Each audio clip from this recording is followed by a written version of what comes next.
YouTube, Facebook এবং আদার online প্ল্যাটফর্মে নিজেদের ভাবনা প্রকাশের কারণে কিংবা প্রধানমন্ত্রী সহ গুরুত্বপূর্ণ ব্যক্তিদের বিষয় মন্তব্যের দায়ে কাউকে যেন হেনস্থা করা না হয়।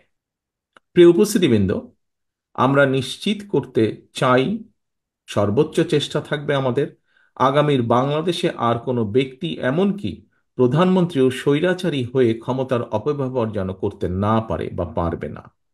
রাষ্ট্রের সর্বোচ্চ পর্যায় থেকে শুরু করে সরকারের প্রতিটি লেভেলে চেষ্টা করা হবে নিশ্চিত করতে কেউ জবাবদিহিতার ঊর্ধ্বে নয়, কেউ আইনের ঊর্ধ্বে নয়।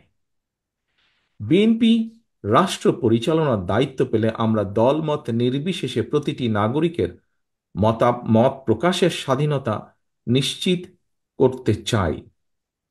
ঠিক যেভাবে আজ থেকে 2 দশক আগে বিএনপি সরকারের সময় বাংলাদেশে মিডিয়া নির্ভয়ে সরকারের সমালোচনা করতে পারত, কার্টুন আঁকতে পারত। আপনাদের অনেকেরই নিশ্চয়ই মনে আছে, তৎকালীন প্রধানমন্ত্রী বেগম খালেদা জিয়া এবং আমাকে নিয়ে মিডিয়ার একাংশ ভিত্তিহীন সংবাদ পরিবেশন করেছিল, media trial and propaganda campaign করেছিল। কিন্তু আমরা তার প্রতিদানে কোনো মিডিয়ার কণ্ঠরোধ করিনি কিংবা কাউকে হেনস্থা করার চেষ্টাও করিনি। আমরা চেষ্টা করিনি কোনো সম্পাদককে জেলে পাঠানোর। গত 16 বছরে আমার নিজের, আমার দলের এবং গণতন্ত্রের পক্ষে শক্তি তথা আপনাদের অনেকের freedom of speech, freedom of expression and freedom of association সম্পূর্ণভাবে হরণ করা হয়েছিল। সে উপলব্ধিকে ধারণ করে আমরা all citizens including human rights activist, social influencers and জার্নালিস্টদের মতামত প্রকাশের স্বাধীনতা নিশ্চিত করার সর্বোচ্চ চেষ্টা করব ইনশাআল্লাহ। আমাদের লক্ষ্য এমন একটি রাষ্ট্র কাঠামো গড়ে তোলা যেখানে ইউটিউব, ফেসবুক এবং আদার অনলাইন প্ল্যাটফর্মে নিজেদের ভাবনা প্রকাশের কারণে কিংবা প্রধানমন্ত্রী সহ গুরুত্বপূর্ণ ব্যক্তিদের বিষয় মন্তব্যের দায়ে কাউকে যেন হেনস্থা করা না হয়। সত্য গোপন করতে main stream and social media যেন বাধ্য না থাকে, তেমনি মিথ্যা তথ্য দিয়ে সেটি প্রচারেও সরকার কাউকে চাপ দেবে না। তবে প্রিয় উপস্থিতবৃন্দ, দেশ গঠনের দায়িত্ব সবার এবং আমরা মিডিয়ার নিউট্রাল এবং অবজেক্টিভ রোল প্রত্যাশা করি।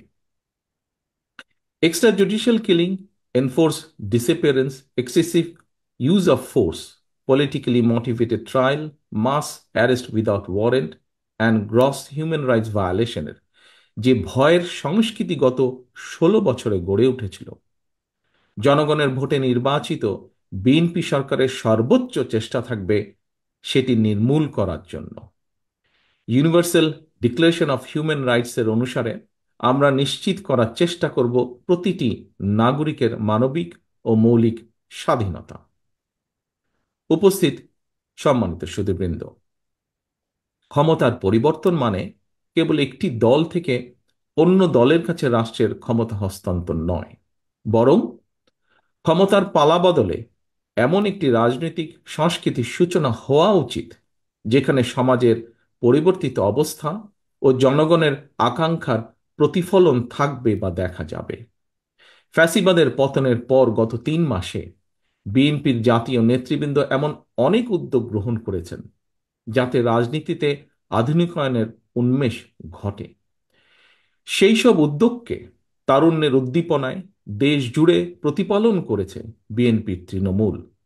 ফলে আপনারা দেখেছেন অতীতের মতোই কিভাবে বিএনপির নেতাকর্মীরা বন্যার সময় সর্বোচ্চ সাংগঠনিক শক্তি ও সাহায্য নিয়ে জনগণের পাশে দাঁড়িয়েছে, গণ অভ্যুত্থানে শহীদ ও আহত পরিবারগুলোকে আন্তরিক সহায়তা প্রদানের চেষ্টা করেছে, জনদুর্ভোগ এড়াতে মোটরসাইকেল বহর বা শোভাযাত্রা থেকে নিজেদের বিরত রেখেছে বা রাখার চেষ্টা করছে, পলিটিক্যাল প্রোগ্রাম শেষে অত্র স্থান ক্লিন এবং টাইডি রাখার চেষ্টা করছে, নগরের দেওয়াল থেকে ব্যানার এবং পোস্টারগুলো অপসারণ করছে বা করার চেষ্টা করছে, ত্বরান্বিত করার চেষ্টা করছে জনসম্পৃক্ত এবং সমাজ বান্ধব রাজনীতিকে।